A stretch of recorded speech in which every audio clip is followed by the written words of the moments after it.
Shyness is not a fixed part of your identity. It's not written into your DNA or carved into your personality forever. It's a learned pattern of thinking, feeling, and behaving, and anything learned can be unlearned. Somewhere along the way, you picked up the idea that you're the shy one, that you can't connect with people, that you're socially awkward, or that you don't have what it takes to stand out. Over time, that story hardened into a habit. You hesitated to speak up, replayed conversations in your head, and avoided situations where you might be noticed. Every time you did that, you confirmed the same old narrative. I'm shy, this is just who I am. One powerful idea, often quoted by high performers, is that the only thing standing between you and your goals is the story you keep telling yourself. Nowhere is that more true than with shyness. When you change the story, you change the way you act. When you change the way you act, your entire life begins to shift. This book is about that shift. It's not about magically waking up as a different person one morning. It's about gradually turning down the volume on fear and turning up your ability to connect, express yourself, and feel genuinely comfortable around others. If you've ever walked into a room and immediately wanted to shrink into the background, this is for you. If you've avoided opportunities, friendships, or even relationships because you were scared of saying the wrong thing or being judged, you're not alone and you're not stuck. Shyness is powerful as long as it goes unchallenged. The moment you begin to see it as a habit instead of an identity, you take your power back. In the chapters ahead, you'll discover how emotional intelligence and social skills become your most important tools. Emotional intelligence helps you understand your own feelings and the feelings of others, so you stop being thrown around by anxiety, awkwardness, or self-doubt. Social skills show you what to actually do and say in real conversations, how to start them, sustain them, deepen them, and leave people feeling good after talking to you. This isn't a book about pretending to be extroverted or performing a fake version of yourself. It's about unlocking the version of you that already exists beneath the anxiety, the version that can handle tension without falling apart, speak without rehearsing every word, and connect with people naturally. You'll learn how to stop overthinking, stay calm under pressure, control your emotions instead of letting them control you, read people accurately, become instantly more likable, and build deep conversations that create real bonds.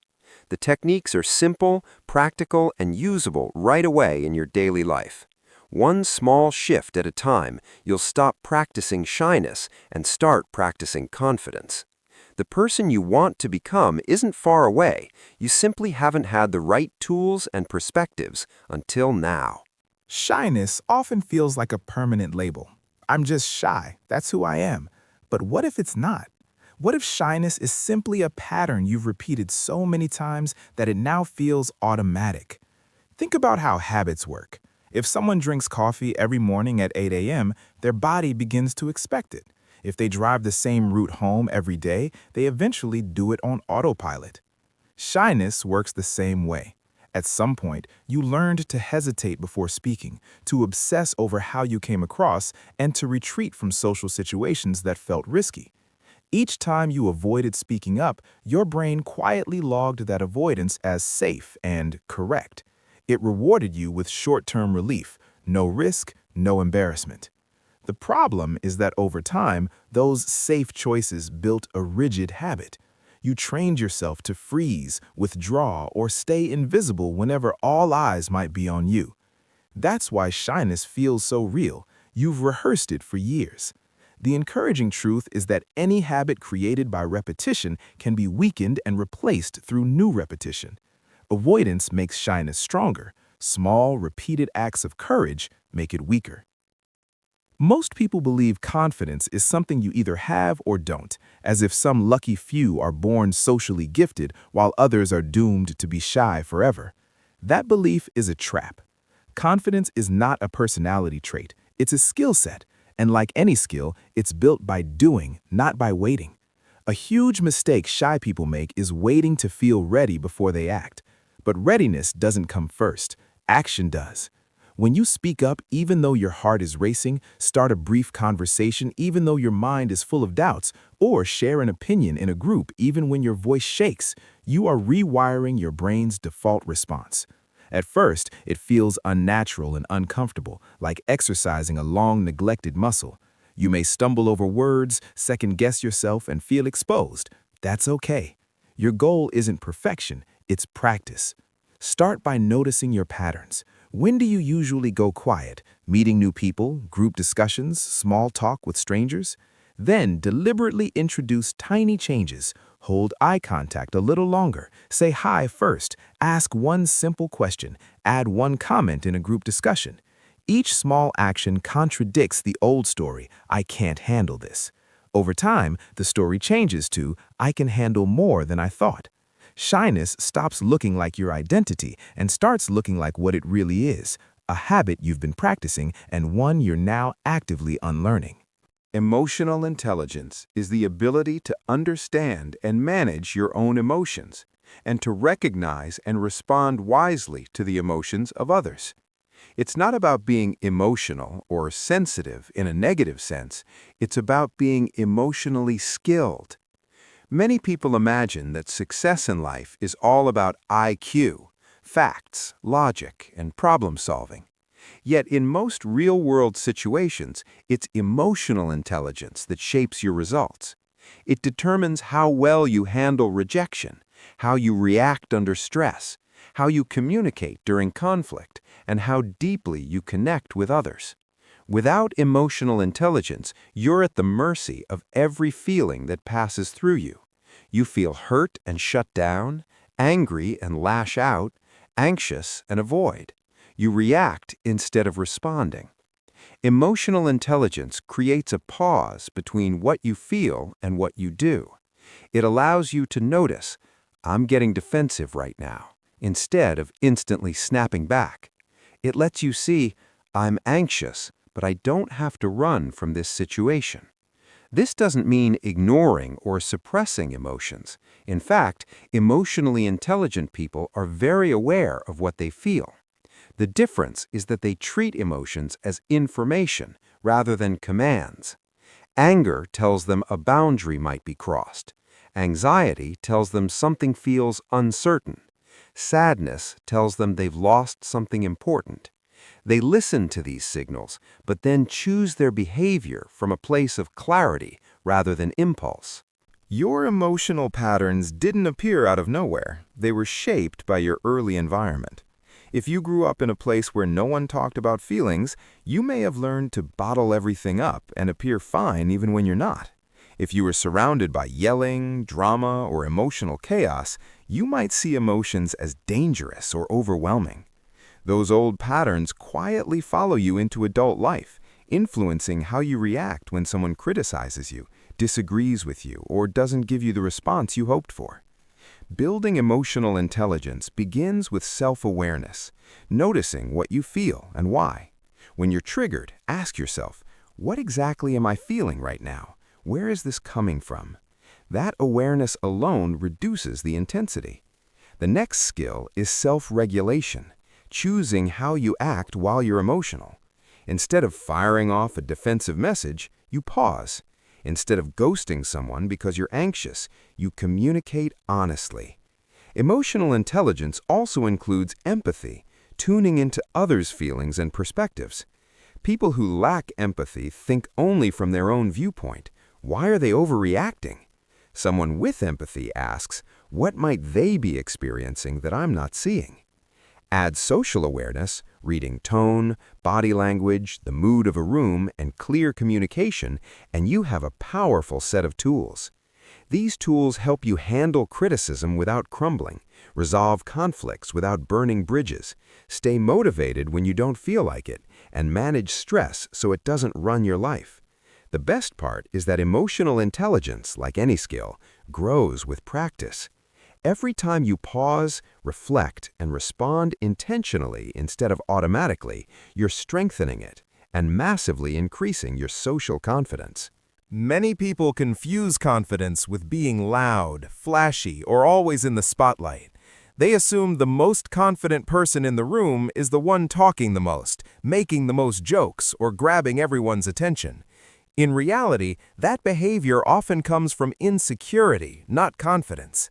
Arrogance is loud because it constantly needs proof, proof of being right, proof of being superior, proof of being admired.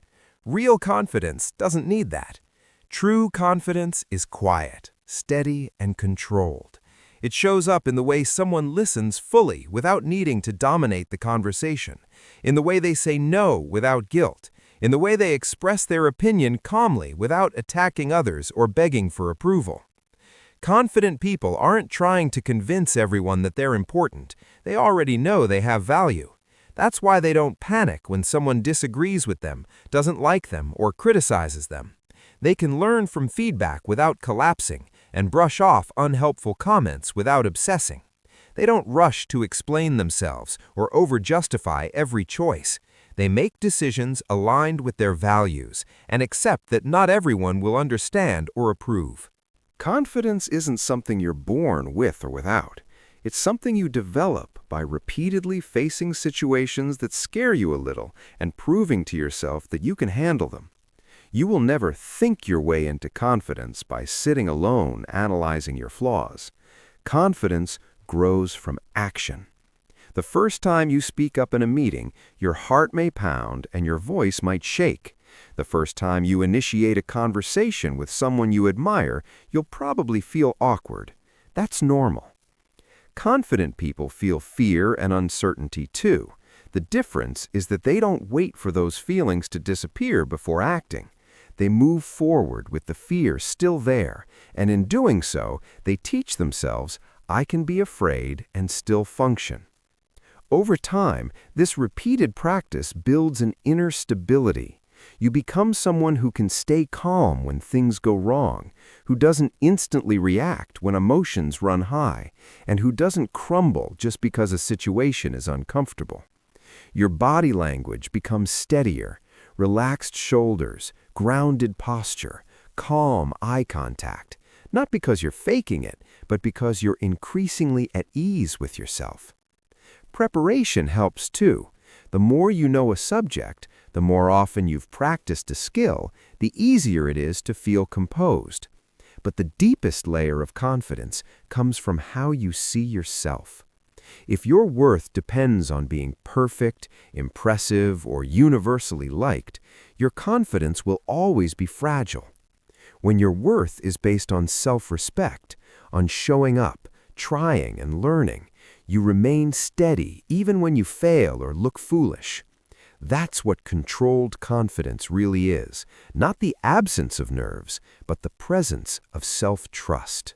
Overthinking turns everyday interactions into exhausting mental battles. Before you speak, your brain floods you with doubts. What if this sounds stupid? What if they think I'm weird? What if I embarrass myself? Afterward, you replay every detail. The way you said hello, the joke that didn't land, the moment you stumbled over a word.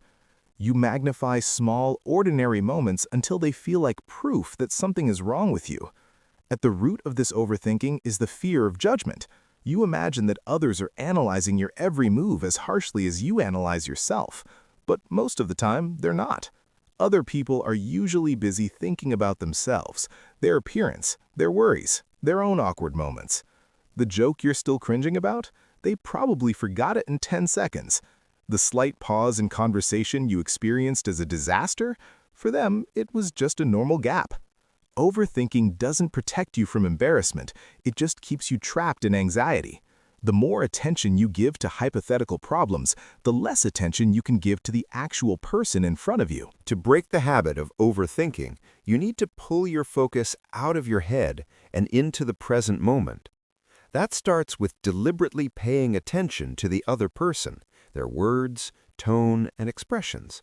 Instead of thinking, how am I doing? Ask, what are they saying? How do they feel? What can I ask next? Genuine curiosity is one of the best antidotes to self-consciousness. When you focus on understanding the person instead of performing for them, you naturally relax. Another helpful shift is to see conversations as opportunities, not tests. You're not being graded, you're simply exploring whether you connect with someone and what you might learn from them. Some conversations will flow, some will be awkward, some will end quickly. That's normal. You don't need every interaction to be amazing to be okay. Accept that a certain amount of discomfort, silence, or awkwardness is part of being human. Then practice in low-pressure situations. Say a brief word to the cashier. Comment on something neutral with a coworker. Ask one follow-up question instead of staying silent. When your mind starts spinning with what-if thoughts, pause, take a slow breath, and remind yourself, I don't need to control every detail. I just need to be present. If you make a mistake, own it lightly. Laugh, correct yourself, or just move on. Your worth is not measured by one interaction, one sentence, or one reaction. Over time, as you keep redirecting your attention outward and letting go of perfection, you'll discover that most conversations are far simpler and safer than your anxious brain makes them out to be. Pressure shows up in many forms. Speaking in front of others, meeting new people, being put on the spot, or even just introducing yourself in a group. In those moments, your body can react as if you're in real danger. Your heart races, your breathing becomes shallow, your muscles tense, and your thoughts scatter.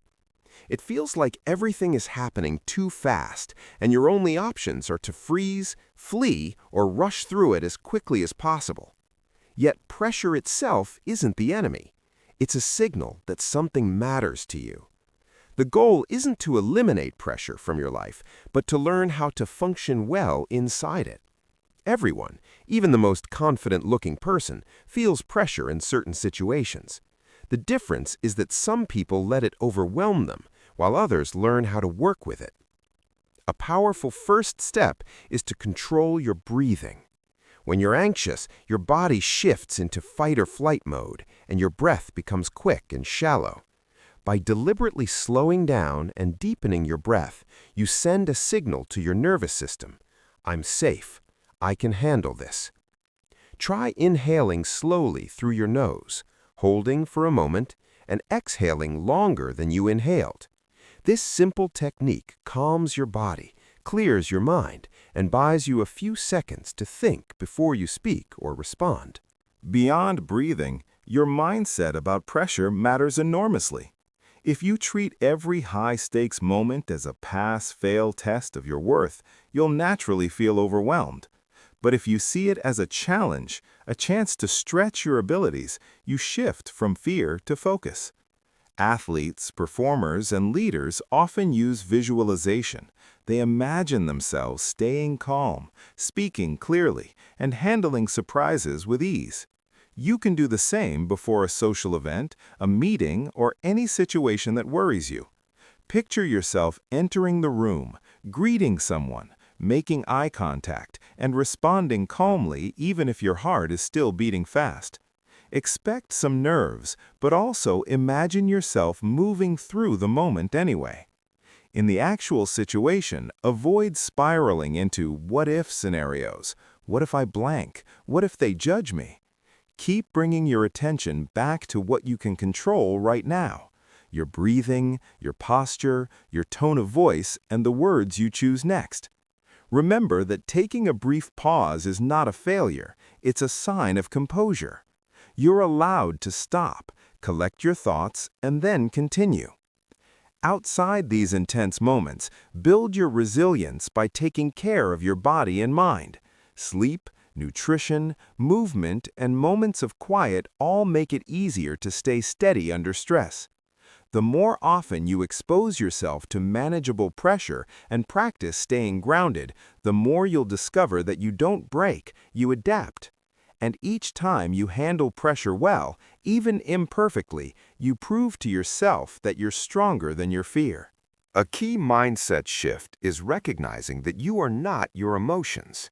You experience anger, but you are not an angry person. You experience anxiety, but that does not make you fundamentally weak. Emotions are temporary states, not permanent identities. Treat them as visitors, not rulers. Another powerful skill is healthy emotional detachment. This doesn't mean becoming cold or uncaring. It means not taking everything personally. Often, what people say or do reflects their own stress, insecurities, or history more than it reflects your value. When someone snaps at you, instead of instantly feeling wounded or defensive, try thinking, they might be having a bad day, or this says more about them than about me. Reframing in this way drains the emotional intensity from the situation. It allows you to decide whether the comment deserves a calm response, a boundary, or simply to be ignored. Emotional control also includes knowing when and how to express what you feel. If something bothers you, you don't have to explode or go silent. You can say, "When you said that, I felt disrespected," or "I need a moment to process before I respond." Practicing mindfulness, journaling, or other daily emotional habits makes these choices easier when tensions run high. And when you do slip, when you overreact, say something you regret, or shut down, respond with self-compassion instead of harsh self-criticism. Acknowledge what happened, learn from it, and move forward. Over time, as you consistently pause, reframe, and choose your responses, you'll find that other people's moods and mistakes no longer shake you as easily. You stay rooted in your own center, regardless of the storm around you. Starting a conversation can feel like standing on the edge of a cliff. You're not sure what to say, how the other person will react, or how to keep things from becoming painfully awkward. The good news is that conversations don't need perfect openings. They just need beginnings. Awkwardness at the start is completely normal, especially with new people. The goal isn't to eliminate every hint of awkwardness. It's to move through it. Simple, ordinary comments are often the best way in. A basic, "Hey, how's your day going?" or "Hi, I don't think we've met yet. I'm your name," is more than enough. You can also use your surroundings. "This place is really nice." "The music's great." Or "Have you tried the snacks yet?" These neutral observations invite a response without putting pressure on either person. You don't need to be clever, deep, or hilarious right away. What matters is that you open the door. Once it's open, you can walk through it together. After the first few exchanges, your main tool for keeping the conversation going is curiosity. Ask open-ended questions, ones that invite more than a yes or no. Instead of, "Do you like your job?" ask, "What do you enjoy most about your work?" Instead of, "Was your weekend good?" ask, "What did you get up to this weekend?" Open-ended questions encourage people to share more of themselves, which gives you more to connect with. As they talk, practice active listening. That means really paying attention, making occasional eye contact, nodding, and giving small verbal responses like, "That's interesting," or "Really?" You're not just waiting for your turn to speak, you're genuinely engaged. Your body language also sends a strong message. An open posture, relaxed arms, and a slight forward lean make you appear approachable. A genuine, soft smile eases tension for both of you. Adjust your approach based on context. At parties, light topics and quick back and forth are normal. At work events, asking about roles, projects, or shared interests fits better. Not every conversation will flow smoothly, and that's okay. Silence doesn't automatically mean failure. Sometimes it's just a natural pause. You can use it to shift topics or simply say, "So how did you end up here today?" Give yourself permission to be imperfect. The more you start conversations, the less dramatic and intimidating they become. Each attempt is practice, not a final exam. And with practice, you'll find that starting conversations becomes one of the easiest parts of socializing. Being likable isn't about being fake, overly agreeable, or constantly entertaining. It's about creating an emotional experience for others where they feel relaxed, respected, and seen. People remember less of what you say and more of how you make them feel. When someone feels comfortable and valued around you, they'll naturally enjoy your presence. The foundation of likability is authenticity. When you try to be someone you're not, people sense it. They may not know exactly what feels off, but they feel a disconnect. When you show up as yourself, without forcing a personality that doesn't fit, you give others permission to be themselves too. That alone is disarming. On top of authenticity, one of the simplest ways to become more likable is to show genuine interest in others. Most people are used to shallow politeness or conversations where the other person only talks about themselves. When you ask thoughtful questions and really listen to the answers, you immediately stand out. Questions like, "What got you into that?" or "What do you like most about it?" invite people to talk about things that matter to them. As they do, reflect their feelings. "That must have been exciting," or "That sounds challenging." This mix of curiosity and empathy makes people feel both interesting and understood. Superficial conversations have their place, but they rarely leave you feeling truly connected.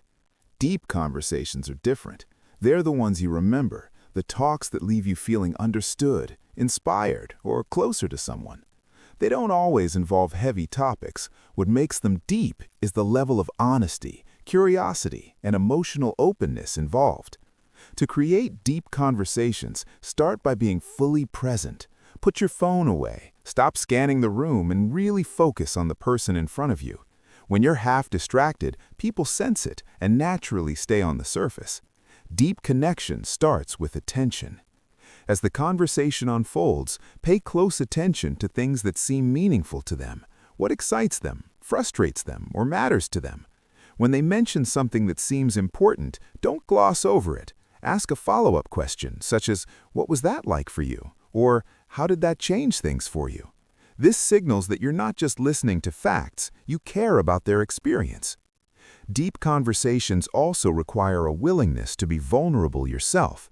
If you only ask questions but never share anything real about your own life, the interaction can start to feel like an interview. You don't need to reveal your deepest secrets, but you can share your thoughts, doubts, or lessons you've learned. "I used to struggle with that too," or "Honestly, that kind of thing makes me nervous as well." When you show your humanity, your imperfections and uncertainties, you invite the other person to do the same. Silence can be your ally here. Many people rush to fill every gap with words because silence feels uncomfortable. But brief pauses give both of you time to reflect and go deeper instead of jumping to the next light topic. Be sensitive to the other person's emotional state. Not everyone is ready for deep talk at all times. If they seem tired, guarded, or distracted, pushing for depth can backfire. But if they seem engaged and willing, you can gently move beyond small talk by asking open-ended, reflective questions. "What's something you've learned about yourself this year?" Or, "Is there anything you've been thinking about a lot lately?" Above all, deep conversations are not about impressing the other person with your insight or stories. They're about mutual understanding. Listen more than you speak. Respond with empathy rather than judgment. Over time, as you practice being present, asking thoughtful questions, and sharing yourself honestly, you'll find that deep conversations become more natural. These connections will make your social life feel richer, more meaningful, and far less lonely. Being able to read people doesn't mean being a mind reader. It means paying attention. People are constantly communicating through more than just words. Their posture, gestures, facial expressions, tone of voice, and even how close they stand to you reveal clues about how they feel. When you become skilled at noticing these signals, you can respond more appropriately, avoid unnecessary conflict, and make others feel more understood. Start with body language. Someone who is relaxed and open, uncrossed arms, shoulders down, body turned toward you, is usually more comfortable and engaged. Someone with crossed arms, a stiff posture, or a body angled away might be feeling guarded, disinterested, or tense. But body language is never about a single sign in isolation. It's about patterns and context. For example, crossed arms might mean defensiveness, or they might just mean the person is cold. That's why it's important to look at multiple cues together. Eye contact gives you another powerful window into someone's state. Steady but not intense eye contact usually signals interest and openness. Very little eye contact might suggest shyness, discomfort, or distraction.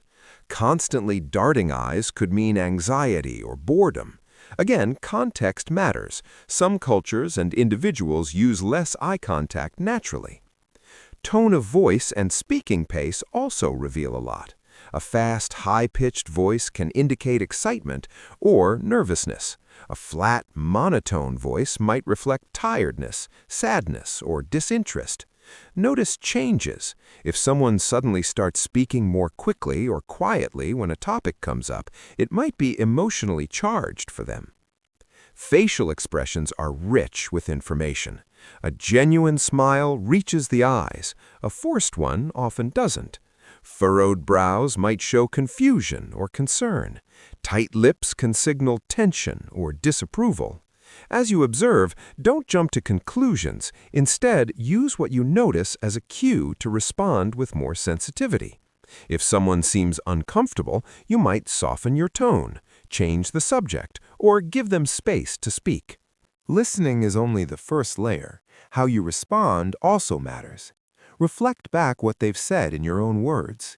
"So you're saying," or "it sounds like you felt." This shows that you didn't just hear the words, you understood their meaning. Ask follow-up questions that show real curiosity, not obligation. If they mention a goal, ask how it's going next time you see them. Remembering and revisiting details from past conversations communicates that they weren't just background noise in your life. Compliments, when sincere, help people feel seen. Focus on effort, character, or specific actions. "I really admire how patient you were with that situation," or "you're really thoughtful about the way you treat people." Small acts of kindness, offering help, checking in when someone seems off, celebrating their successes, reinforce that sense of importance. Respect is another way of saying you matter. Respect their time by being punctual. Respect their boundaries by not pushing when they say no. Respect their perspective even when you disagree by listening instead of dismissing. Sometimes making someone feel important means giving them space to talk about what matters to them instead of always steering the conversation back to yourself. Vulnerability can deepen this dynamic. When you trust someone enough to share your own challenges or feelings, you're signaling that you see them as someone who matters to you. Mutual openness builds a sense of equality and connection. Encouraging people to grow is another powerful way to affirm their importance. Point out their strengths, suggest opportunities that fit them, or say, "I really think you'd be great at that." When people feel someone genuinely believes in them, it can change the way they see themselves. The key to all of this is consistency. Making someone feel important once is nice. Doing it regularly builds trust and deep bonds. Over time, you'll notice something else. When you focus on lifting others up, your own social anxiety and self-consciousness shrink. You're no longer stuck in your head worrying about how you're being perceived. You're actively adding value to the people around you. That shift from "how do I look" to "how can I make this person feel valued" is life-changing. You become the kind of person people remember, not just for what you said, but for how you made them feel. Respected, heard, and genuinely important. Everything you've read so far leads to one essential truth. You are not stuck with the version of yourself you've been living as. Shyness, social anxiety, overthinking, emotional reactivity, and self-doubt are not permanent labels. They are patterns you've practiced. Now you have the tools to practice something new. You've learned that shyness is a habit, not a personality, and that every time you take a small, courageous action, saying hello first, sharing an opinion, asking a question, you are weakening that old habit and strengthening the muscle of confidence.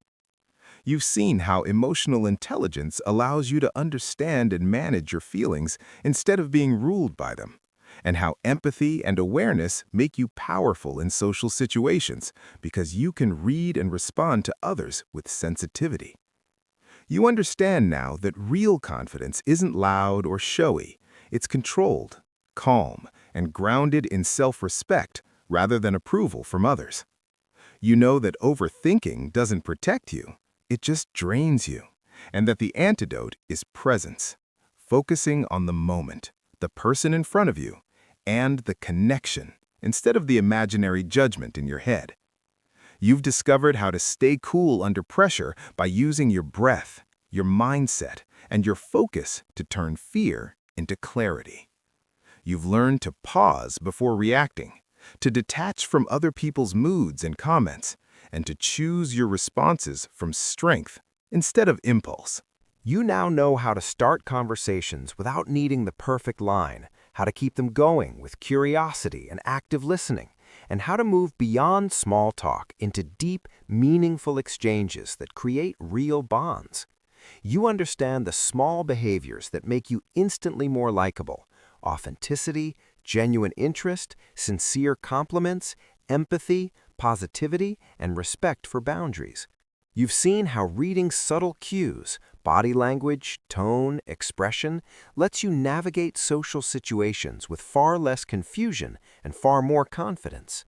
You've learned simple, practical hacks for dealing with social anxiety, grounding yourself in the present, preparing a few questions in advance, using open body language, starting small, and treating yourself kindly instead of harshly after every interaction. Finally, you've discovered the quiet superpower of making people feel important by giving your full attention, remembering details, offering respect, encouragement, and consistency. That skill alone can transform the way people respond to you and the kinds of relationships you build. But all of this remains theory unless you act. So start small and start now. Choose one or two tools from this book to practice today. Maybe you initiate one new conversation, or you pause and breathe before reacting, or you ask someone a thoughtful question and really listen to the answer. Tomorrow, do it again. Confidence is not built in a single breakthrough moment. It's built in repeated choices. The story you've been telling yourself, "I'm shy, I can't connect, I'm not good with people," has run long enough. It's time to write a new one. "I'm learning, I'm growing, I'm capable of change." You don't have to become a different person. You only have to become more fully yourself, without fear running the show. From this point forward, every interaction is no longer something to survive. It's an opportunity to practice, to connect, and to confirm the truth you're stepping into. You are far more confident, resilient, and socially capable than you ever believed. Knowing all these concepts is powerful, but lasting change only happens when you turn knowledge into daily action. And that's where a simple 30-day plan becomes your best tool for unlearning shyness and building real social confidence. Think of the next month as a training period for your mind, emotions, and behavior, just like going to the gym is training for your body. You're not trying to become a completely different person overnight. You're simply committing to small, consistent steps that, added together, create a big shift. Start by setting one clear intention for the month. For example, I will become more comfortable initiating conversations, or I will stop avoiding social situations and start practicing showing up. Write this intention somewhere you'll see it every day, because repetition keeps your brain focused. Each day, give yourself one small social rep to complete, something that pushes you slightly out of your comfort zone without overwhelming you. In the first week, that might be as simple as making eye contact and smiling at 3 people, saying hi to someone you'd usually walk past, or asking a cashier how their day is going. In week 2, you might add slightly bigger challenges, like starting a short conversation with a coworker, asking someone their opinion on something, or joining a group discussion instead of staying silent. By week 3, you can begin practicing deeper skills you've learned, asking open-ended questions, listening actively, and giving one genuine compliment each day. In week 4, you focus on situations that used to scare you more, attending a small social gathering, sharing your opinion in a meeting, or inviting someone to hang out. Throughout the 30 days, keep a simple journal where you write down what you did, how you felt before and after, what went better than expected, and what you learned. This reflection trains your brain to notice progress instead of only seeing what went wrong. Expect discomfort, awkwardness, and even a few moments where you feel like you failed. Those are not signs that the plan isn't working. They are proof that you are practicing in real situations instead of staying safe in theory. On days when you feel low or tired, scale the challenge down, but don't skip completely. Even a tiny action, like making one piece of eye contact, keeps the habit alive. At the end of 30 days, you won't have erased all shyness, but you will have undeniable evidence that you can act despite fear, connect with others, and handle more than your old story claimed. That lived experience is the foundation of your new identity. While your inner work, mindset, emotional control, and courage is crucial, your external environment also plays a big role in either reinforcing your old shy habits or supporting your new confident ones. So it's worth deliberately shaping the spaces, people, and routines around you to make growth easier instead of harder. Start by looking at the people you spend the most time with and noticing whether they encourage you to express yourself or make you feel smaller. If your circle constantly interrupts you, mocks your efforts, or dismisses your feelings, it becomes much harder to practice new social behaviors without feeling judged. This doesn't mean you must instantly cut everyone off, but it does mean being honest about who drains your energy and who helps you rise, then slowly shifting your time toward those who listen, support, and challenge you in a healthy way. Your digital environment matters too. If your social media feeds are full of seemingly perfect, ultra-confident people, you may constantly compare yourself and feel inadequate. So consider following more accounts that talk honestly about growth, vulnerability, and mental health, reminding you that you're not alone and that progress is messy for everyone. Your physical environment can cue confidence as well. Small things like standing up straight when you walk into a room, arranging your workspace so you feel calm and in control, or dressing in a way that makes you feel like the best version of yourself all send subtle messages to your brain about how you expect to show up. The activities you choose also shape your social growth. If you spend all your free time alone in your comfort zone, it will feel unnatural to interact with others. But if you deliberately join environments where interaction is normal, classes, clubs, hobbies, volunteering, you give yourself built-in chances to practice without having to invent social situations from scratch. Even simple routines, like a brief morning affirmation, "Today, I practice being open and curious, not perfect," or a nightly reflection, "What did I do today that the old me would have avoided?" can gradually shift the emotional tone of your days. The key idea is that you don't have to rely on willpower alone. By adjusting the people you engage with, the content you consume, the places you go, and the routines you follow, you create an environment that quietly nudges you toward confidence and connection instead of pulling you back into old patterns. No matter how committed you are, there will be days when you feel like all your progress has disappeared. You freeze in a conversation, avoid an event you promised yourself you'd attend, or react emotionally in a way you thought you'd outgrown. And in those moments, it's very tempting to think, nothing has really changed. I'm still the same shy, anxious person I've always been. But setbacks are not proof that you've failed. They're proof that you are stretching beyond your comfort zone and encountering the edges of your current abilities, exactly where real growth happens. Instead of seeing a difficult interaction as a total collapse, try to zoom out and look at your journey like a graph. Progress is rarely a straight upward line. It's a series of climbs and dips where the overall direction still trends upward, even though some days fall below others. When you experience a setback, the first step is to respond with self-compassion rather than self-attack. Instead of saying, "I'm pathetic," say, "That was hard for me, but I'm learning." And notice how this softer response keeps you open to improvement instead of shutting you down in shame. Next, move from emotion to analysis by asking yourself a few constructive questions. What specifically triggered me? What did I do well, even if it was small? And what could I try differently next time? This shifts your brain from helplessness to problem-solving. You might realize that you were more tired than usual, that the situation was especially challenging, or that you skipped your usual calming habits, and this awareness lets you adjust rather than simply blame yourself. It's also helpful to deliberately remember your wins, times when you did speak up, start conversations, or stay calm. You can even keep a confidence log where you write down these small victories so you can reread them when your mind tries to convince you that you've made no progress. Another crucial point is to avoid overcorrecting. If one social event goes badly, your old habit will be to avoid all such events in the future, but that only deepens the fear. So instead, aim to re-engage as soon as reasonably possible, even in a smaller way, to prove to yourself that the setback was an episode, not a destiny.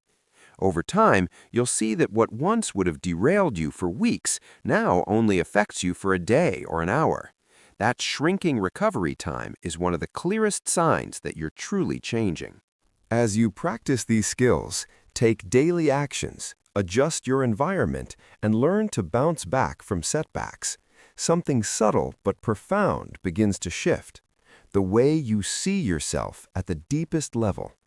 At first, you might still describe yourself as a shy person trying to be more confident, but ultimately the goal is to see yourself simply as a person who can handle social situations. Someone who may sometimes feel nervous but is no longer defined by that nervousness. Identity is powerful because your brain works hard to stay consistent with whatever you believe you are. If you keep repeating, "I'm shy, I'm awkward, I'm bad with people," you'll unconsciously choose behaviors that match that story. But if you begin to say, "I'm learning to be socially confident," or "I'm someone who shows up even when I feel unsure," your brain starts aligning your actions with that new narrative. A helpful practice is to regularly visualize the version of you who has integrated everything in this book. How they walk into a room, how they greet people, how they handle silence, how they react to criticism, how they comfort themselves after a tough day. Notice that this version of you is not a different person with a different personality. They are you, just without the chains of old beliefs and fears. Every time you act in alignment with that vision, starting a conversation, keeping your composure, making someone feel important, you're not faking it, you're embodying the person you're becoming. Over time, your memories will reorganize. You'll have more examples in your mind of times you were brave than times you hid, more moments of connection than of isolation, and your belief about who you are will naturally update. This doesn't mean you'll never feel shy again. It means that when shyness shows up, you'll see it as a temporary state, not your identity. You'll recognize it, breathe through it, choose your action, and move forward anyway. That is what real social confidence looks like, not perfection, but freedom. Freedom to speak, to connect, to be seen, and to be yourself, without constantly battling your own mind. From here on, every interaction, no matter how small, is a chance to step further into that freedom and to live not as the person your past taught you to be, but as the person you've decided to become.